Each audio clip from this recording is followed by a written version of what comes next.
Vavai. Om Shanti Shanti Shanti. Om Purnamada Purnamidam Purnat Purnamudachyate Purnasya Purnamadaya Purnamevavashishyate. Om Shanti Shanti Shanti.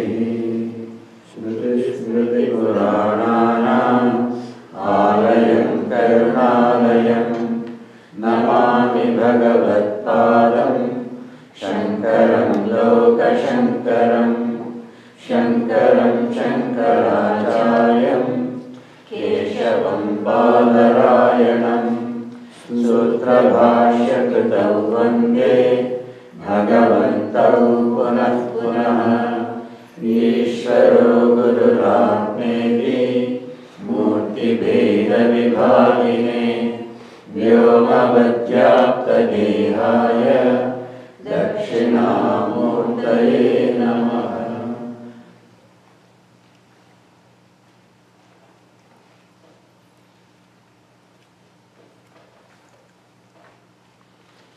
Let's chant the first verse there.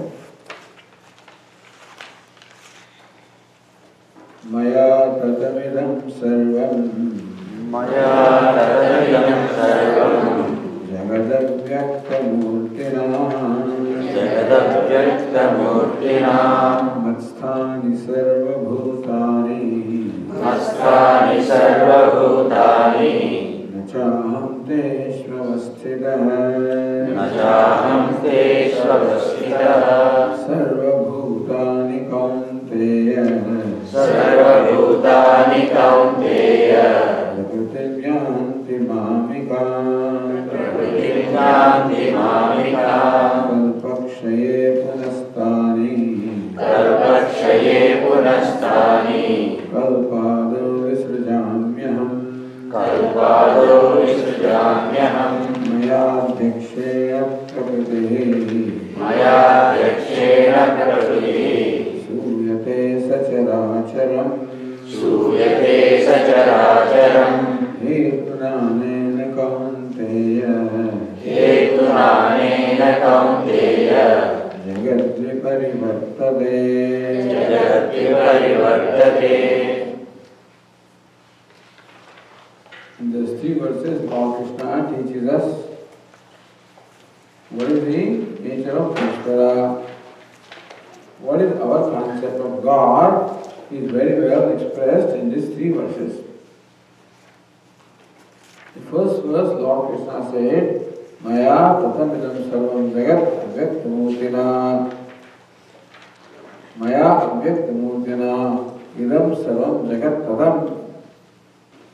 This entire universe is pervaded Maya avyaktamurtina by my form which is unmanifest. Arjuna may ask, oh Lord, you say that you are pervading everything and you are sitting in front of me. I don't see you pervading everything. And says, Avyaktamurtina, by my unmanifest form. What you see is the manifest form. Ishvara's unmanifest form and Ishvara's manifest form. What is unmanifest? Unmanifest is that which is not the object of perception by sense organs. So whatever we can perceive through a sense organs is called manifest, and what we cannot perceive is called unmanifest. What is there, but what we cannot perceive is called unmanifest. For example, in a light bulb, the light is something that is perceived, so light is manifest. Electricity is there, but we cannot perceive, it is then manifest. Electricity is there, but it is not an object of the sense perception, it is called avyakta. Vyakta means manifest, avyakta unmanifest. Meaning thereby that Lord Krishna says that look, I also have my true nature which is not manifest to senses, which is very much there, but not manifest to the senses. By that form, I pervade everything. Yesterday, we discussed how every object is pervaded by Asti, Bhati, Priyam. This object in our hand has a name, Nama, a name, a Rupa, a form. It's a flower having a corresponding form, a book having corresponding form, a clock having corresponding form, a table, name and a corresponding form. So what distinguishes one object from the other is the name and form. But there is a common denominator which connects all of them.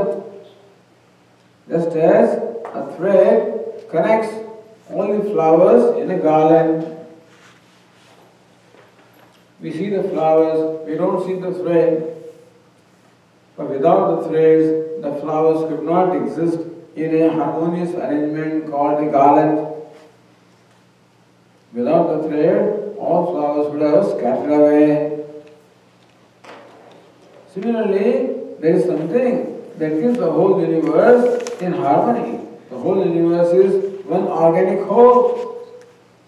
Although it is made up of a number of elements, a number of components, beginning from atoms all the way up to the galaxies, countless elements are there, or countless parts are there, countless entities are there, the assembler which is called universe.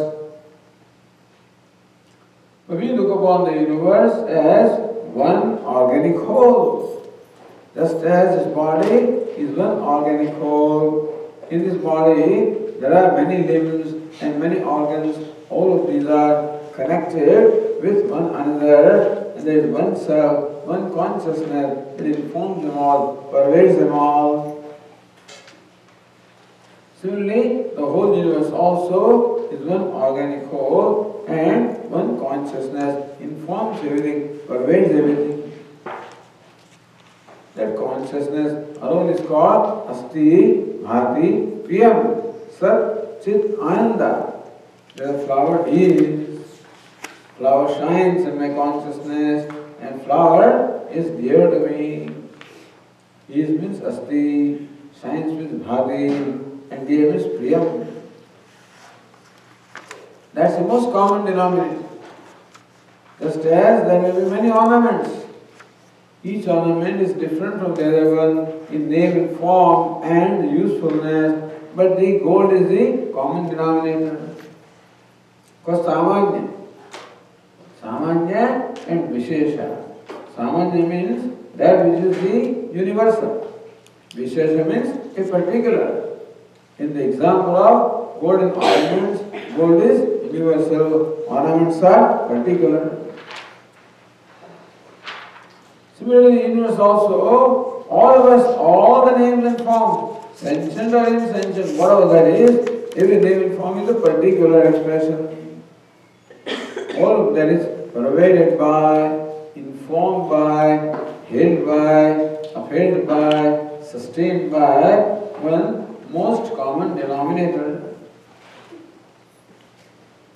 If you take any substance and examine what the substance is, and the scientists do, they split the substance into atoms and subatomic particles, and until they say that it is energy. But Vedanta goes a step further and says it is consciousness. Science has its own boundaries of how much, to what extent it can go. Science can tell us up to energy. Science cannot tell us beyond that. But Vedanta goes beyond that and says that all this matter, it reduces not only to energy, but energy itself reduces to consciousness. You can call it consciousness, call it Satchidananda, Asti, Bhati, Priyam, Satyam, Jnanamantam. Same as awareness or consciousness or Brahman. So Lord Krishna says as Asti Bhati Priyam, as Satchidananda, I pervade the entire universe. Now another thing is, when we say that the gold pervades all the ornaments, what is the relationship between gold and ornament? Ornament is not apart from gold. Ornament can never exist without gold. Take away the gold, there is no ornament. And would you count them as two separate entities? As the Swamiji was once taken to a showroom by one jeweler, and then that jeweler took Swamiji to a room, inside the room, inside the room, inside the room, and then doors were open, lights were switched on, and the whole room was glittering because the room was full of gold ornaments. So jeweler says to Swamiji, Swamiji, please take one. Swamiji says, please give me gold. So that fellow picked up a bangle and gave it to Swamiji. Yes. No, I don't want bangle, I want gold. So when you take gold, all bangles, all ornaments are included, is it not so? An ornament is not apart from gold, but gold is apart from ornament. See the difference here. An ornament cannot exist without gold, but gold very much exists without ornament, right? Gold is independent, ornament is dependent. Gold is independent reality, ornament is a dependent reality. In Vedanta, independent reality is called Satyam, the dependent reality is called Mithya. Mithya does not mean non-existent. Mithya means that which does not enjoy independent reality. So we don't say ornament is not there. We say what is really there is gold, and gold alone appears or manifests itself as an ornament. So gold is Satyam, ornament is Mithya. Or, putting another way, ornament is the superimposition upon the gold. You see, upon gold, you superimpose an idea, and you call that gold bangle. On the same gold, you superimpose another idea, you call it an earring. Superimpose a third idea, call it bracelet, necklace, and whatever. So, each ornament is a particular manifestation of gold. Gold is Satyam, ornament is Mithya, ornament is a superimposition upon the gold. Is that clear?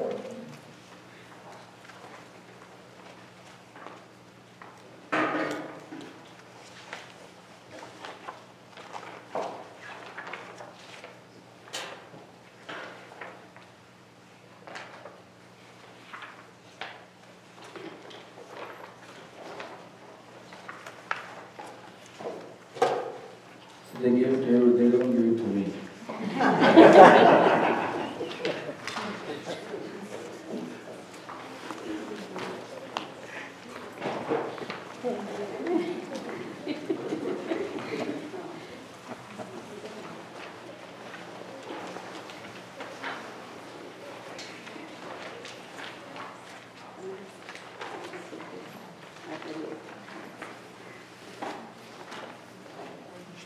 What we are saying is the example of gold and ornament. We said that the gold is the independent reality, ornament is dependent reality, because ornament cannot exist without gold, whereas gold can very much exist without ornament. Now, what's the relationship between the gold and ornament? That really ornament is the particular manifestation of gold. Gold, which is the universal principle, manifests as a particular ornament. Universal and particular. two separate entities. When you count gold ornament, the gold may not be counted. But when you count gold, all ornaments are counted. Is it not so? Going further, Vedanta would say that ornament is a superimposition upon gold. Gold is the adhisthana, substratum. Ornament is superimposition upon the substratum. So Satyam, what is Satyam? Gold in this case is what? The substratum called adhisthana. Ornament is relative reality or mithya, superimposition. Now gold can say, I pervade all the ornaments. As Lord Krishna says, I pervade all names and forms. The gold says, I pervade all the ornaments. They are in me, but I am not in them. Gold says, all the ornaments are in me, meaning they are all superimposed upon me. They are all dependent upon me. They cannot be without me. But I am not in them. I am not superimposed. I am not without them. I am without them. Or I am, it's not that I cannot be without them. I am independent. So this second line of that first verse, Matsthani sarvabhutani nachaham teshvavasthitah. All beings have their being in me, but I am not based in them. The translation. Gold can say, all the ornaments have their being in me, but I am not based on them. I am independent of them. So this is a statement which says that I am independent reality, ornaments are dependent reality. So Lord Krishna says, I am independent reality, and the Jagat is what? Dependent reality. So a very important statement for us to understand the relationship between this Jagat and Ishvara. That gold doesn't stand someplace in the heaven and then pervade the ornaments. It is very much where the ornaments are. Is it not so? Gold is not Tatastha, it's a material cause. It is the material which makes up the ornaments. So this was declared that Bhagavan or God or Ishvara, I should use the word Ishvara, is the material cause. That all beings are in me, I am not in them. They are all superimposed upon me. I am not based on them. I am independent. I am Satyam. I am the absolute reality, ultimate reality. Meaning that if you investigate anything, it will ultimately lead you where? To God, to Satchidananda. But Swamiji, how come the scientists are not arriving at that conclusion? Because an investigator should not exclude himself. A scientist is looking at the matter, he keeps himself apart from what he is investigating. So Vedanta says, you include yourself also. The system should also include the witness. That science understands.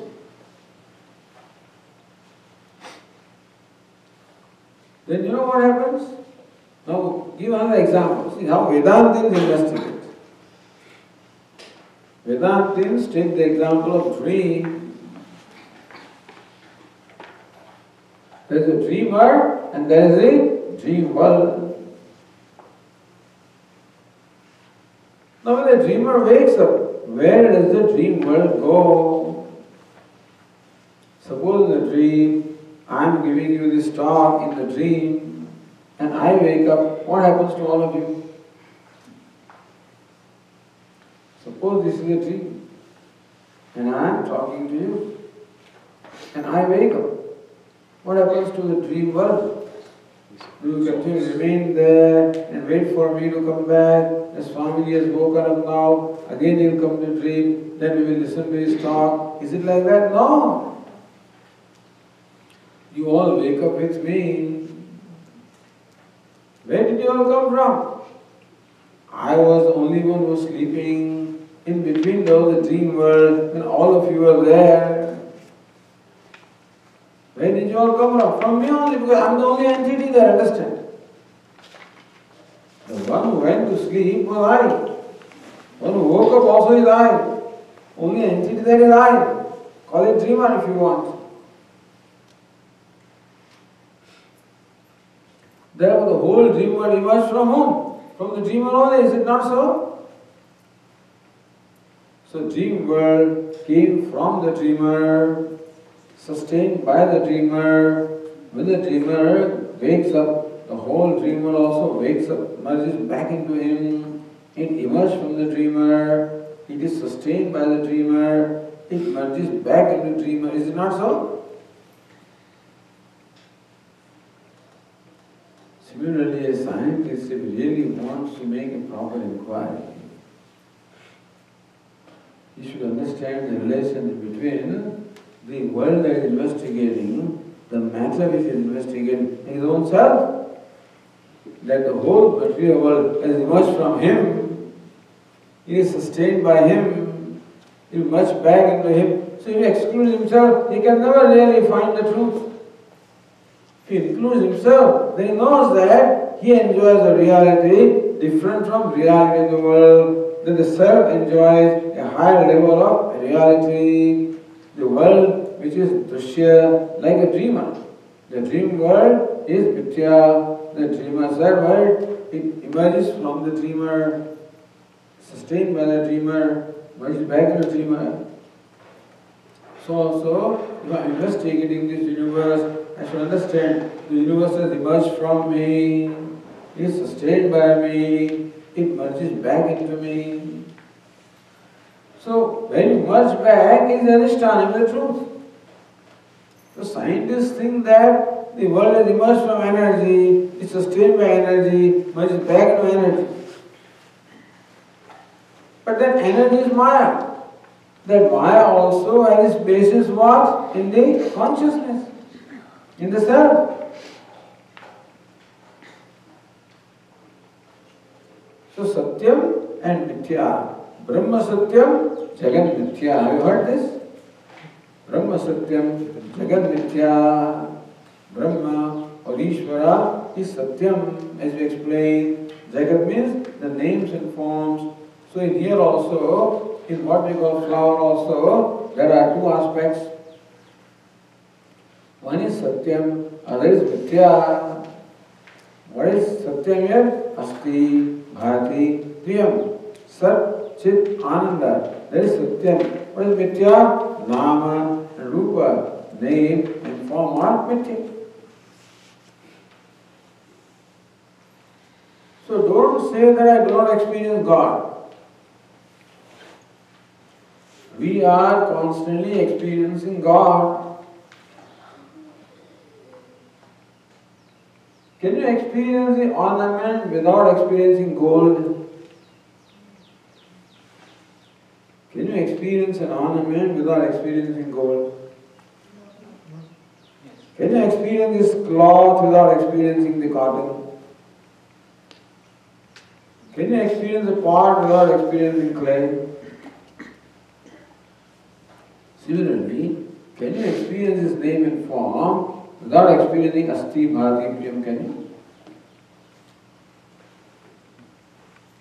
When you experience the object called flower, you are also experiencing Asti, Bhati, Priyam, are you not?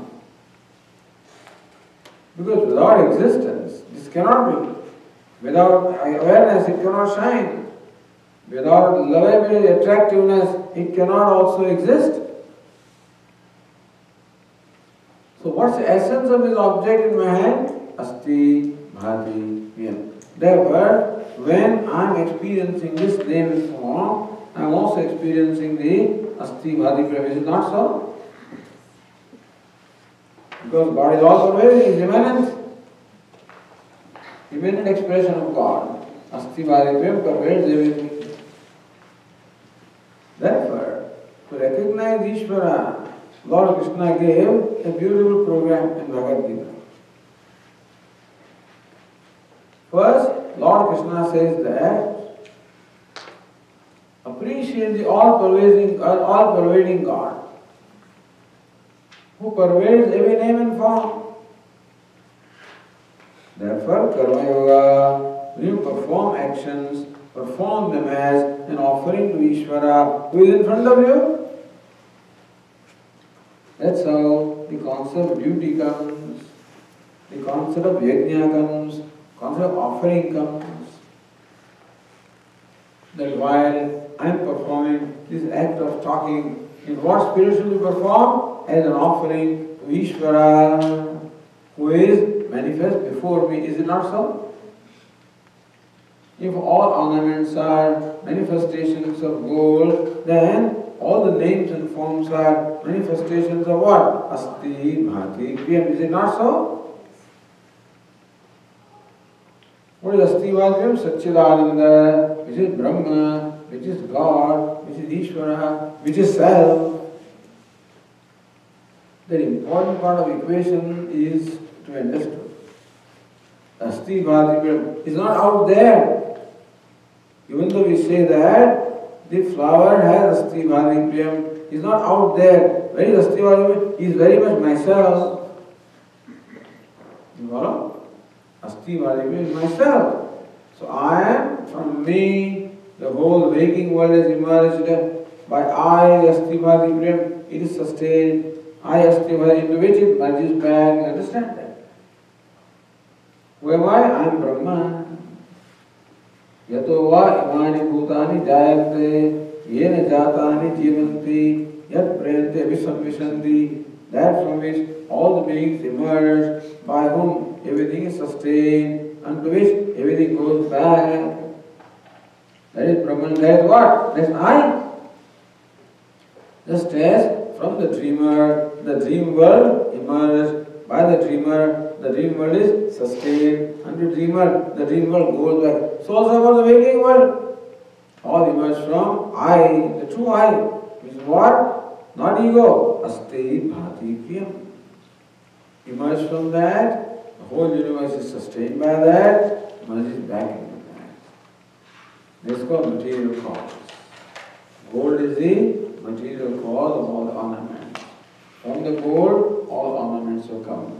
By the gold, all ornaments are sustained. Unto gold, all the ornaments go back, right?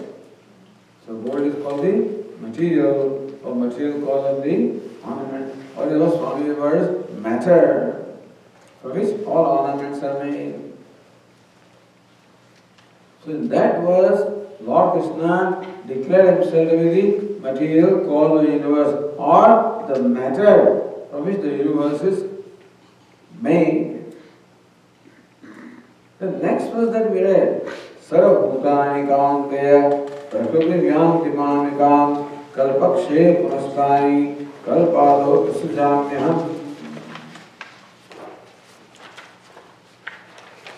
All beings, O son of Kunti, go back to my Prakriti at the dissolution cycle of creation.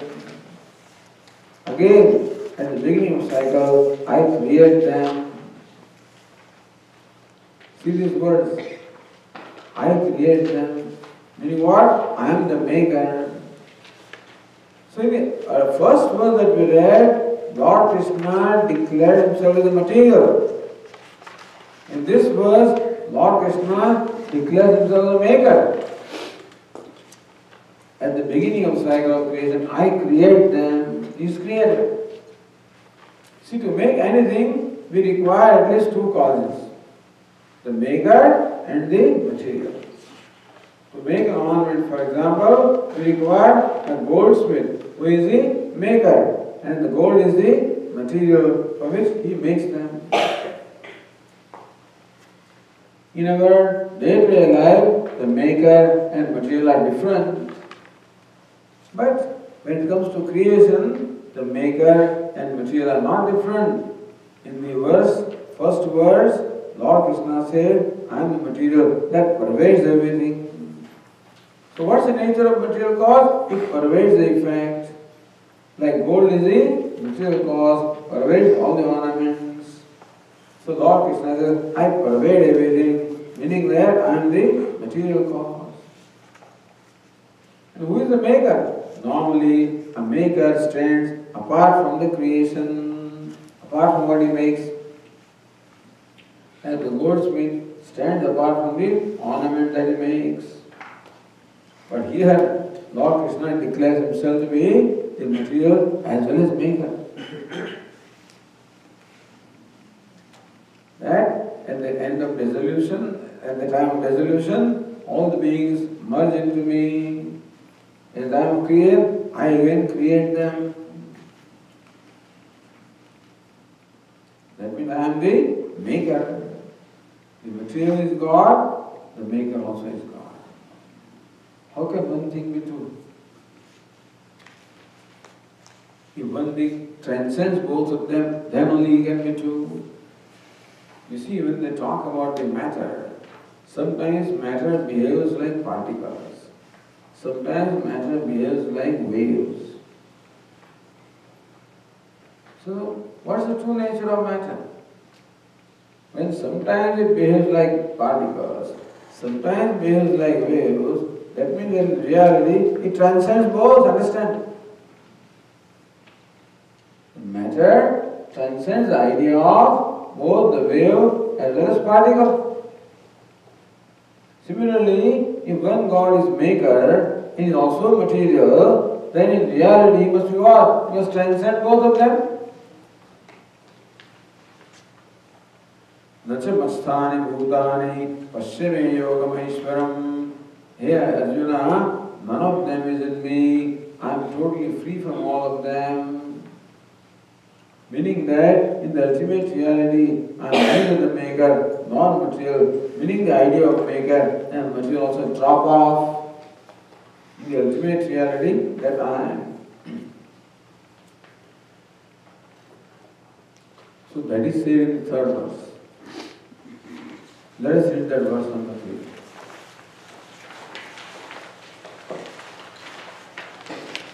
मयाध्यक्षेण प्रकृतिः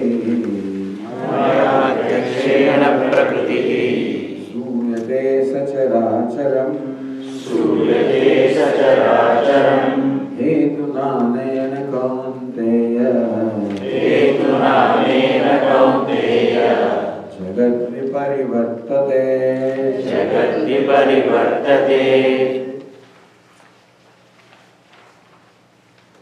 Maya Adhyakshena, the presiding principle, presence. Owing to me, so here this handout gives you the word meaning also. That is why it's nice to have it. Maya means by me. Adhyakshena, by the presiding principle. Maya Adhyakshena. Adhyakshena is the supervisor, an overseer, a witness, or a presiding principle, you can say. Adhyaksha. When workers are working, there is an adhyaksha. He is a chairman, a supervisor, overseer. In this case, the president. Lord Krishna says, I am the president, I am the presiding presence. Adhyaksha can be also president. Adhyaksha. Adhyaksha. So, Prakruti Suyate Sacharacharam. Lord Krishna is really Arjuna, in the ultimate sense, I do not create. First he says that I am the material, then he says I am the maker. So we should know God in this manner. First know Him as material and maker. So maker becomes the object of worship. All upasanas are performed with the maker. All offerings are made also to the maker, who is material also is present everywhere. And all worship that we are doing here, all of these represent the maker. As well as symbolically we can understand as all pervading. But then All of these represent the maker, the nimitta karana, the efficient cause, the intelligent cause. The goldsmith is called the nimitta karana, efficient cause, intelligent cause. The gold is called the material cause, the matter. But in this verse, Lord Krishna says, in reality, I am neither maker nor material. I am just a presence. The conscious presence, that's all I am. So there is Jnana Yoga. In Bhakti Yoga, we know Ishvara as maker and material. Saguna Brahman. Brahman with attributes. Brahman, when it is called a maker, nimitta karana, that's an attribute, Saguna Brahman. Of Brahman, when called material cause, also is attribute, Saguna Brahman. So Abhinna, Nimitta, Upadana Karanam is both the efficient as well as material cause, both are attributes. So Ishvara as maker and material is called Saguna Brahman, Brahman with guna, Brahman with attributes. But attributes are superimposed upon him. We call it Saguna with guna. But really, Saguna does not mean that the gunas enjoy the same degree of reality. Gunas are superimposed. You see, it is our need. We see the universe being created. So it's our need to have a creator. Because we see things created, sustained, destroyed. Therefore, there must be a creator, sustainer, destroyer. We see that there is an order, there is an ordainer, a ruler. Therefore, we impose all these ideas upon God and call him creator, call him sustainer, call him dissolver, call him ruler, call him ordainer. From the standpoint of creation. But from his own standpoint, what is it? So, from standpoint of creation, God is called creator, sustainer, dissolver, ruler, ordainer, the witness, karma adhyaksha, witness of all actions, karma phaladata, the dispenser of all results. All of these are the attributes that are assigned to God. That's why God with the attributes is called Saguna Brahman. But from his own standpoint, he says, I don't do anything. See, a rope sometimes appears as a snake, sometimes as a garland, sometimes as a stick, and so on and so forth. Rope says, I don't have anything. They are all in me, I am not in them, etc., etc. So, in reality, Lord Krishna says that really, I am creator, but not a creator also. In what sense? I am creator because without me, creation cannot take place. Lord Krishna declares himself as creator because without me, creation cannot take place. In that sense, I am creator. But inasmuch as there is no kartrutva in me, there is no doership in me, I am not creator in the primary sense. From the standpoint of creation, I can be called creator because creator must be a conscious being and I am the only consciousness, therefore you can call me the creator. But from my own standpoint, there is no creatorship in me. There is no, who is the creator? Creator is the agent of the act of creation. Who is the speaker? Speaker is the agent of the act of speaking. Ar pratyaya, ar. Speak, speaker. Drive, driver. Teach, teacher. So who is the teacher? Teacher is the agent of the act of teaching. Driver is the agent of the act of driving. What is cooker? Cooker is the agent of act of cooking? No. That's an exception. Then cook plus ar, pratyaya becomes cook. There the suffix comes and disappears. So one who cooks is called cook. So it's an exception. It may have different rule. The ara pratyaya is applied in the sense of agent. Create, creator. Sustain, sustainer. Destroy, destroyer. Ordain, ordainer. So we assign this agentship to Ishvara. Because we see creation going on, so a creator must be there. So I am the creator. Because we find there is justice and fairness in the universe, therefore he says, I am the Karabhagalata, dispenser of reserve action. But imagine if God has to make an effort in creating. See, every action requires an effort, is it not? Effort involves energy. Energy involves an exhaustion of energy. The wear and tear, is it not so? Every action involves an effort. An effort involves a wear and tear. However minute it is, but it is there. Is it not so? Even these speakers, where are they? Upstairs, over there. The poor fellow doesn't really, but then there also it is speaking constantly. After 10 years it will stop speaking. Because some wear and tear is going on there also. Suppose Ishvara was creator in the primary sense, and he was creating, meaning that he was making the effort of creation. That means that he must expend that much energy of creation. And this is going on from time beginning less, then Bhagavan would get exhausted, would he not? Think of this. If Ishvara had to make an effort to create, effort will involve some energy to create, some exertion, is it not? Exertion involves some wear and tear, which means that Ishvara was worn out by now, is it not so?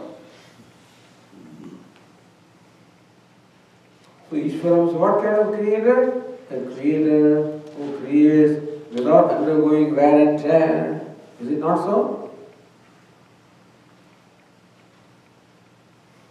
He creates without really any effort of creation, effortless creation, effortless sustenance, effortless distribution, effortless ruling, effortless everything.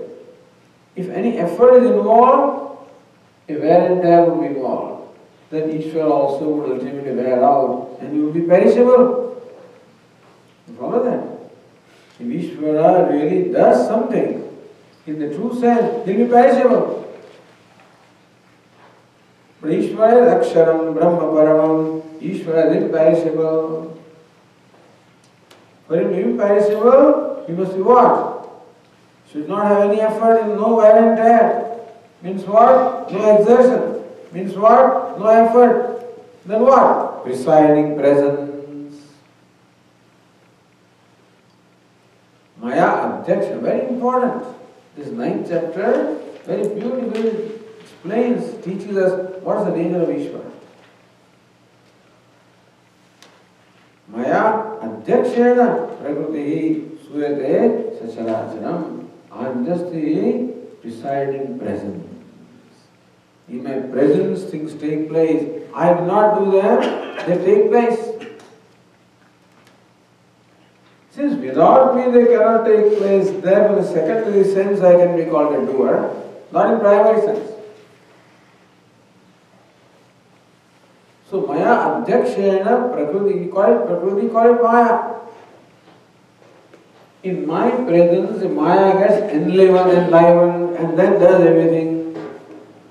So all doership is where in Maya. All creatorship, sustainership in the primary sense is in Maya. But Maya by itself is jada, inert.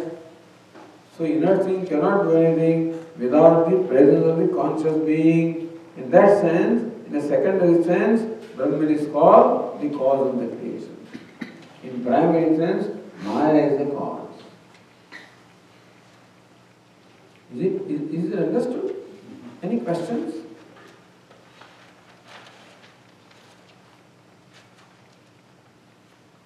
Maya adhyakshena prakriti suyate sacharacharam hetuna anena kaunteya jagat viparivartate. That is enough. That is the kind of hetu or cause I am. That because of my residing conscious presence, that jagat viparivartate, this cycle of creation, sustenance, dissolution constantly takes place by my residing presence. So ultimately he declares himself as what? One who transcends everything. But because he is only consciousness, therefore a question is asked, what is the purpose of creation? We cannot arrive at the purpose of creation. Is creation meant for the jivas? But jivas are all conscious beings. In reality they are all Brahman. Brahman has no need at all. You can't say that the creation is for fulfilling need of somebody, because that somebody is Brahman, he has no need. Is he bound and this creation is meant to liberate him? But he is always free. Where is the liberation? I am not going to confuse you further anyway, but the thing is, for those who understand that we cannot explain any purpose behind the creation. If you ask a Vedantin, why has the world been created? I don't know. What is the purpose of creation? I don't know. Meaning that I don't see any purpose. How can purposeless thing be there? That's what it is. Why does God manifest like that? That's His nature. Why does mirage water appear? Is there any effort involved on the part of sun to create mirage water? You know what is mirage water? The rays of sun fall on the sand and it creates an appearance of water from a distance, right? Who is the creator of mirage water? Sun. Because if there is sun, there is no sun, no mirage water. So you can say that mirage water is immersed from the sun. Mirage water is as long as sun is there, and mirage water disappears when the sun is not there, right? So in that sense you can say mirage water is immersed from the sun, is sustained by the sun, but is back into sun, right? So sun is, you can call it creation. Sun has created mirage water. Because without sun, mirage water. You ask sun, hey, why do you create mirage water? He says, I don't know what mirage water you are talking about. If the Jagat was real, then the question why would have been relevant. For Nitya, there is no answer to question why. Ask the rope, why do you appear as a snake? Who says I appear as a snake? Do you appear as a snake? Well, it's just a nature to appear.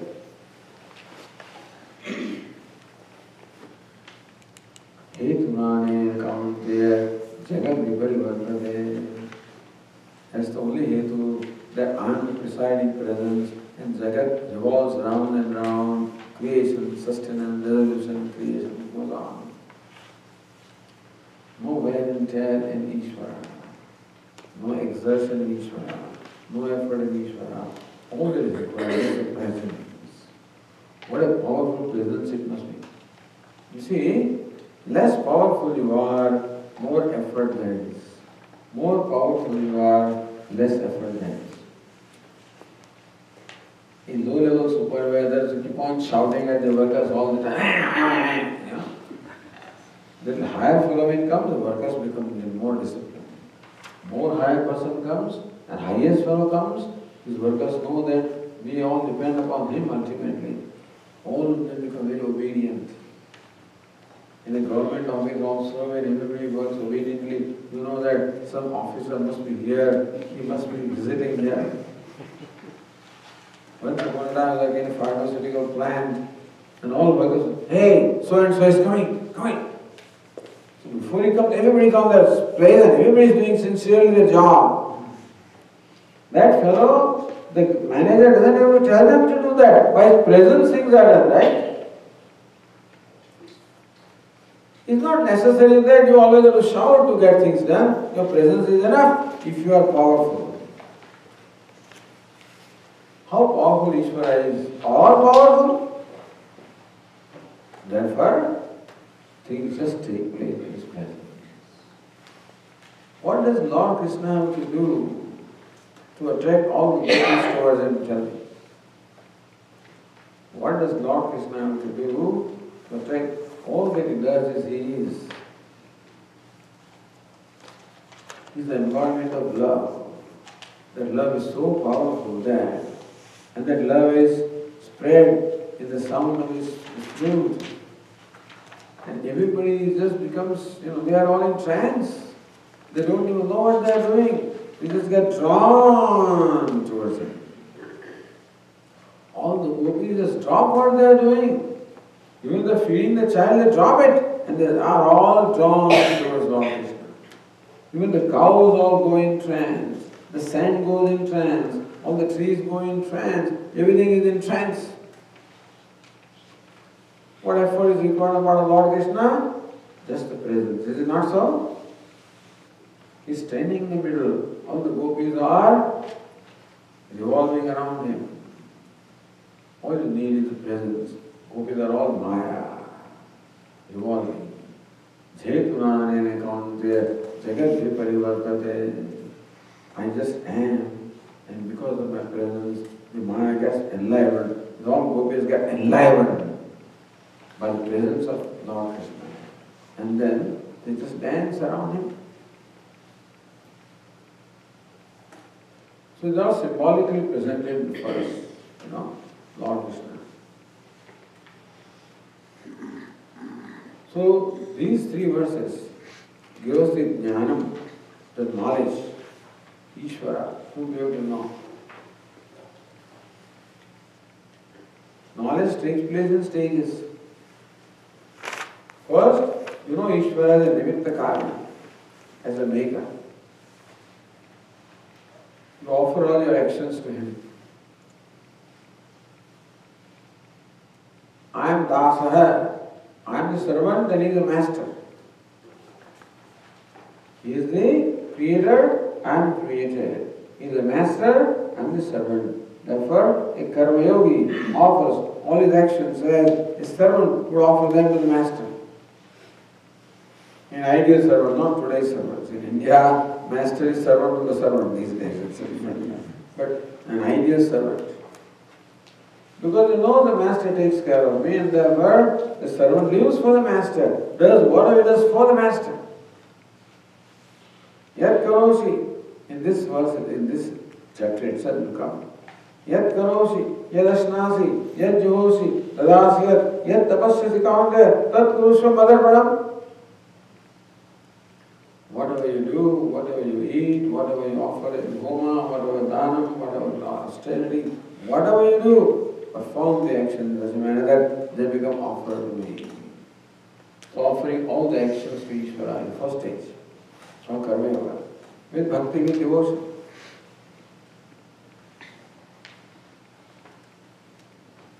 This is Dvaita. This is Madhvacharya. Then comes Ramanujacharya. He says, I am the part and Ishvara is whole. It's called Vishishta. The Lord is all pervading. Lord is all pervasive. Who am I? In me also Lord pervades. I am, Lord is a whole. Like a part can say, the clay is a whole, I am a part. So also, Lord is a whole, I am the part. The second level of bhakti. Finally comes Shankaracharya. When he says that Asti Bhati is not there, is my very self. Aham Brahmasmi. So we have no dispute with anybody. With Dvaita also no dispute. Vishishta Dvaita also no dispute. Vedanta is all inclusive. It includes all of them. So this is called Jnana. Lord Krishna made a pratigna, made a proposition. The first verse, Jnanam Vijnana Sahitam Yajnatva Moksha Se Asubhat. Here Arjuna, I will tell you Jnanam along with Vijnanam. Jnanam is knowledge of Ishvara. Vijnanam is how to realize Ishvara. And the method of realizing Ishvara is called Bhakti. So now, Lord Krishna talks about Bhakti. Next verse.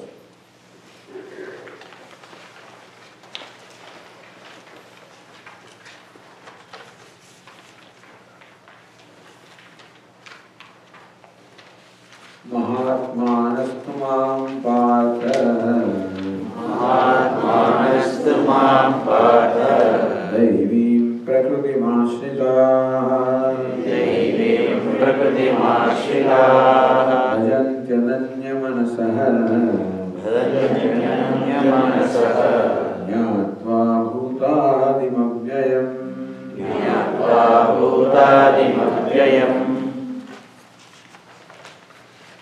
Mahatmana, those of noble heart. Mahatmana.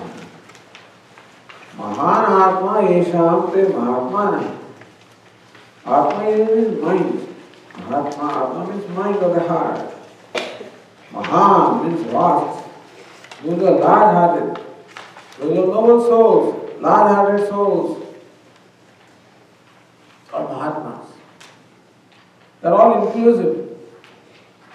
A Mahatma includes others.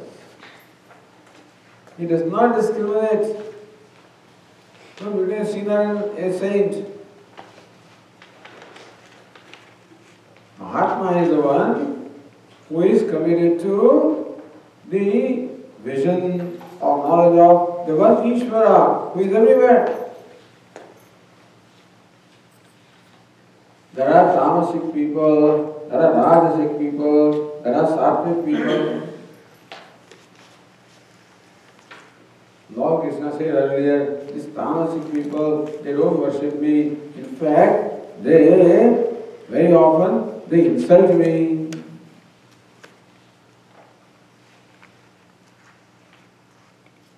Avajananti, they ignore me, think low of me, even insult me. So there are people in the universe who insult Bhagavan. Where is Bhagavan? I don't believe in Bhagavan. Bhagavan is like this, that, lots of complaints they have about Ishvara. There are many people. Buddha, those are deluded ones. They see only surface, they do not see beyond the surface. In human society, they see some injustice, they see suffering, they see a lot of conflict. They think that's the reality of the world, and so that's what God has created. What sort of God are you talking about? The Rajasic people worship God all right, the Tamasic people insult God. The Rajasic people worship God all right, but for their selfish purpose. So there are people who want to pollute the Tirupati temple. The Christians actually, they entered into, they became so many servants and staff members of Tirupati. And the people standing in line, they were distributing flyers and pamphlets of Christianity. The Sanskrit college that Tirupati has, the dean was a Christian. The laddus, prasada that was made, I think, are probably made by a Muslim contractor.